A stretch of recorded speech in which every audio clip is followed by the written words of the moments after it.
our today's lesson, we are going to look at Chemistry 1501. We are going to focus on a question paper which is November 2016. We are going to look at question 5, which is about empirical formula. Let us start. This is the actual question paper.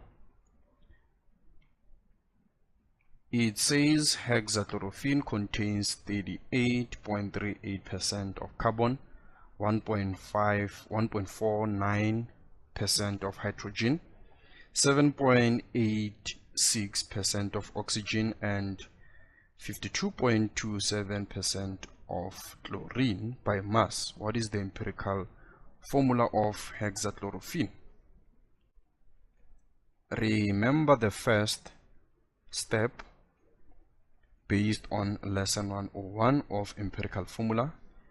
If you didn't watch it already, I will leave it on the description below. I will leave the link of the first lesson video of empirical formula in the description below.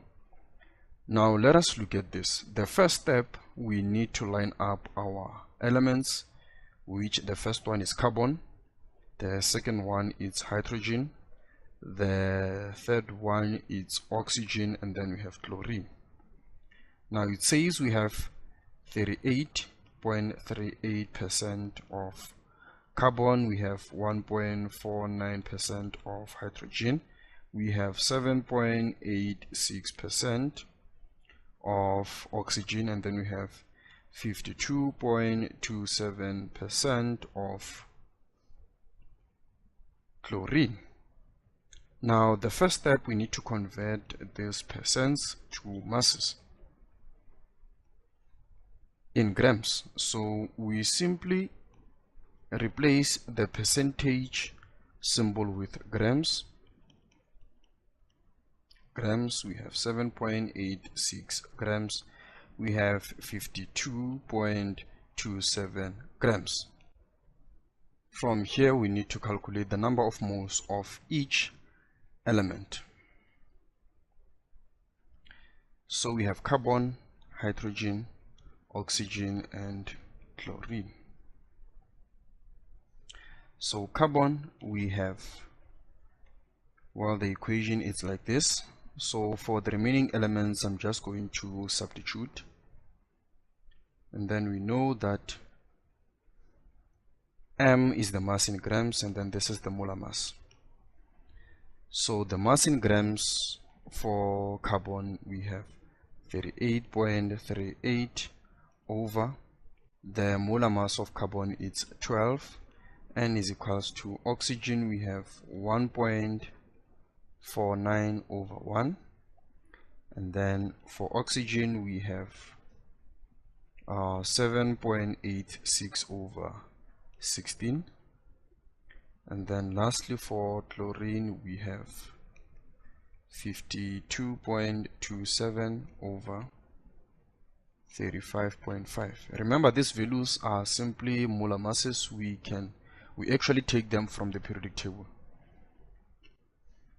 So simplifying this, we are going to have 3.198. In most cases, I prefer that we round off to 3 decimal places.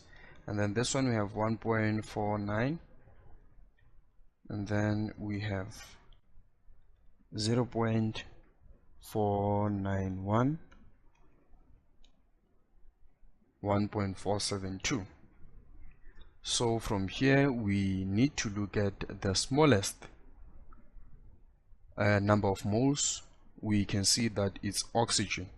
So we divide each and every term by the smallest number of moles, which is 0.491, 0.491, 0.491. So we know that this will actually be 1. And then for carbon we have 6.51, hydrogen we have 3.03, and then lastly let us look at chlorine, 2.997. we round off to 2 decimal places. You're going to have something like this. So in this case we should pay attention. We cannot conclude the empirical formula since we have this term here. So you should know that whenever you have 1.5, 0.5, 2.5, 3.5, anything 0.5, we cannot round off to the nearest because you are going to get 7 and then it will become incorrect. So in this case, since we have something like this, we need to actually, when I round off this to 1 decimal place, I'm going to have something like this, 3.0, and then this will definitely be 1, and then this will just be 3.0. So we can see that the problem is this one. In this case, we need to multiply each and every term by 2. We multiply by 2 whenever we have a term which is anything 0.5. So 6.5 multiplied by 2, we get that our number of moles is actually 13. And then this one it will be 6, this one it will be 2, then this one will be 6 again. Then these are the number of moles which makes up the empirical formula for our compound. And then when we conclude our empirical formula, we have C13, hydrogen we have 6, and then chlorine we have 6, and then oxygen we have 2. So this is the empirical formula of what is the name of that? Hexachlorophene. Well, that's it for this lesson video.